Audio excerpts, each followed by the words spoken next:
నా పేరు శరణ్య. నేను ఈశ్వర్ సాయి టోస్ట్ యాక్టర్, ఈశ్వర్ సాయి వైఫ్ని. బేసిక్గా నా హస్బెండ్ నార్మల్గా అయితే మాత్రం మా రిలేషన్ 7 years బట్టి ఎప్పుడు ఎలాంటి డిస్టర్బెన్స్ అయితే లేదు. ట్రూత్గా చెప్పాలంటే నా హస్బెండ్ నేను ఈ 7 సంవత్సరాలు ఒక్కసారి కూడా నేను ఎప్పుడు ఇలాంటి పొరపాటు ఎప్పుడు చూడలేదు. టెక్స్టులు, మెసేజ్లు నా దగ్గర ప్రూఫ్లు ఉన్నాయి. చూపిస్తే మాత్రం అంటే ఇట్లా ఎలా వస్తుందంటే మరి నా హస్బెండ్ కూడా చెప్పడం ఏంటంటే తనే ఇట్లా నన్ను కొంచెం ఇది చేసింది. సో అందుకోసం అని ఏ అబ్బాయి అయినా సరే మరి ఎట్లా ఇలాగే అయిపోయింది ఇంకా అని చెప్పి తను చెప్తున్నాడు. మరి ఆ అమ్మాయి ఏమంటుందంటే నాతో కూడా చాలా మంచిగా మాట్లాడేది. సో నేను లాస్ట్ టైం సూసైడ్ చేసుకోవడానికి వెళ్ళాను అనమాట. ఇట్లా ఈ అమ్మాయి విషయంలోనే కొంచెం నా చేత కొంచెం నెగిటివ్ వైబ్ వచ్చి సో నేను బయటికి అంటే నేను సూసైడ్ చేసుకోవడం వరకు వెళ్ళిపోయాను. నేను నాకు బాబు ఉన్నాడు, బాబుని తీసుకొని సూసైడ్ చేసుకోవడానికి వరకు వెళ్ళిపోతే ఆ అమ్మాయి నా కోసం ఫుల్గా అంటే ఎక్కడ ఇది బాగా స్ప్రెడ్ అయిపోతుందా ఏంటి అనుకుందో ఏమో తెలియదు, కానీ కంటిన్యూగా నన్ను ఫాలోఅప్ చేస్తూ ఎక్కడున్నావు ఏమైంది నాకు అప్పుడు కూడా ఏం డౌట్ రాలేదు.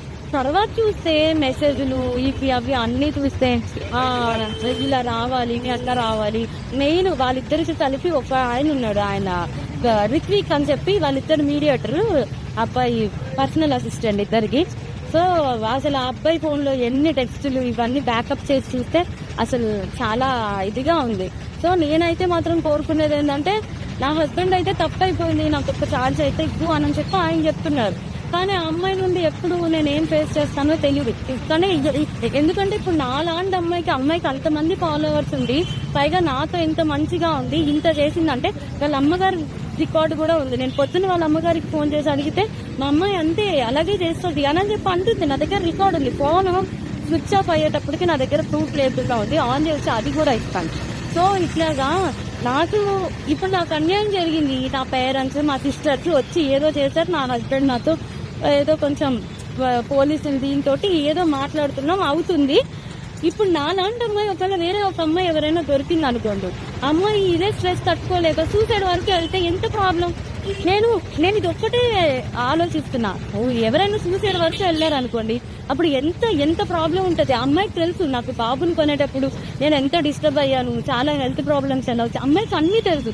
ఒక ఆడపిల్ల అయ్యి ఇంకో ఆడపిల్లకి అంత త్వరగా ఎలా మోసం చేస్తుంది. అది కూడా నా పక్కనే ఉండి మళ్ళీ ఈశ్వర్ నిన్ను మోసం చేయట్లేదు, నేను అలాగా నీకోసం ఏడుతూ ఇంత చేస్తూ నా హస్బెండ్కి అసలు అది ఎట్లా ఉండగలుగుతాను. నా హస్బెండ్కి డ్రింకింగ్ హ్యాబిట్ కూడా లేదు, అలాంటి తను డ్రింక్ కూడా చేయించారంటే అసలు నాకైతే అర్థం కావట్లేదు. అసలు ఈ ఫోర్త్ ఇంట్రెస్ట్ అంటే నేను చాలా ఈయనకి మంచి వాళ్ళందరూ చాలా మంది మాట్లాడుతుంటే అబ్బా చాలా ఇట్లా ఉంటుంది అట్లా ఉంటుంది అనుకున్నా, కానీ ఇంత అన్యాయం నా వెనక ఇలా జరుగుతుంది అని చెప్పి నేను ఎప్పుడైతే అనుకోలేదు. నెక్స్ట్ ఇదేంటంటే ఇట్లాంటి అమ్మాయిని మాత్రం అసలు ఫోక్లోకి వీటిల్లోకి ఎంకరేజ్ చేయకూడదు.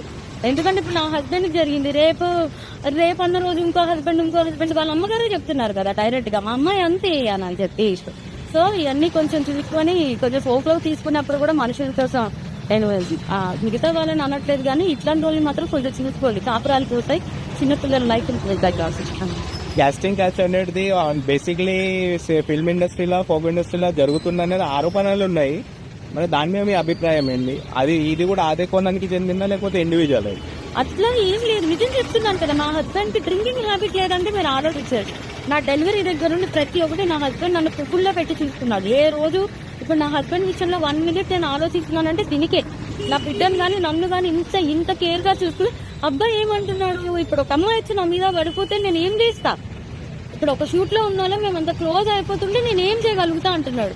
అప్పుడు నేను నా హస్బెండ్ చెప్తున్నాను నువ్వు చేసింది తప్పు, మరి అమ్మాయి పడితే మరి నీకు తెలీదా, ఆబ్వియస్లీ ఒక ఇప్పుడు నీకు పెళ్ళం బిడ్డలు ఉన్నారు నీకు ఆ మాత్రం తెలీదా అంటే ఇంకా అయిపోయింది కదా అయిపోయింది. కానీ ఆ అమ్మాయికి తెలియాలి కదా, ఒక ఆడపిల్ల అయ్యి మరి తనకి తెలియాలి కదా.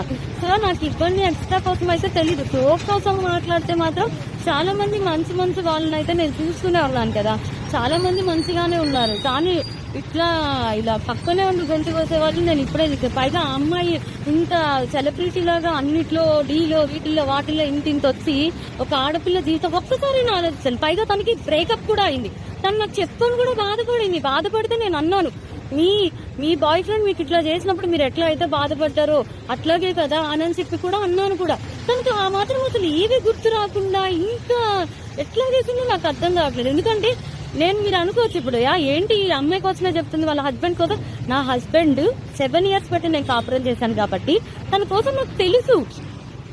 అది నేను చెప్పే తన కోసం నాకు తెలుసు, తను కూడా ఒకటే కదా అంటున్నాడు, మీద పడిపోతే నేను ఏం చేయగలుగుతాను అననే అంటున్నాడు. సో ఇదేం చెప్తున్నానంటే కొంచెం ఈ రోజుల్లో అమ్మాయిలతో కొంచెం జాగ్రత్తగా ఉండాలి, ఫ్రెండ్స్ ఇది అని చెప్పి కూడా నమ్మద్దు. ఈ కోర్సు వీటిల్లోకి అయితే మాత్రం పోకనే కాదు, దేంట్లో అయినా సరే పంపించే ముందు ఒకసారి ఆలోచించుకోవాలి అంతే.